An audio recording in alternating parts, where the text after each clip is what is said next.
Dingin malam menusuk tulang insan, dan kesejukan dan ketakutan rasanya dibalur kegelisahan, mengiringi suatu perjalanan, meninggalkan kota penuh kegelapan, menuju ke kota cahaya kebenaran.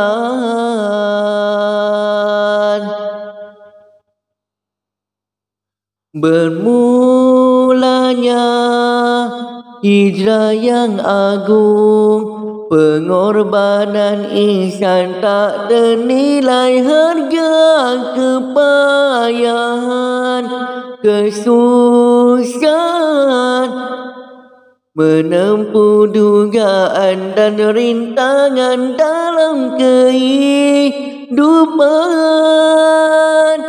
Mereka tak punya apa, harta sanak saudara, tetapi mereka percaya hanya janji Rasulnya.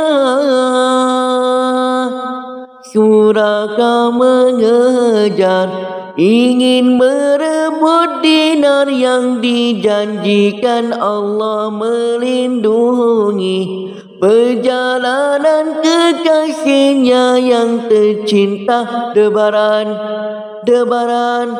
Debaran hijrah ke kota cahaya, debaran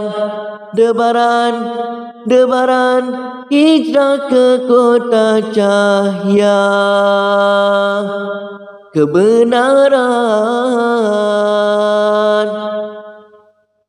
Inilah semua hijrah yang agung.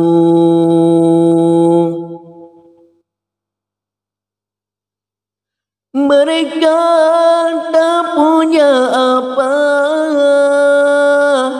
harta sanak saudara, tetapi mereka percaya hanya janji Rasulnya. Suraka mengejar, ingin merebut dinar yang dijanjikan Allah, melindungi perjalanan kekasihnya yang tercinta. Debaran hijrah ke kota cahaya, gua menjadi saksi hijrah kekasih Allah, merpati menjadi saksi hijrah kekasih Allah, lelabah menjadi saksi hijrah kekasih Allah. Debaran hijrah ke kota cahaya, debaran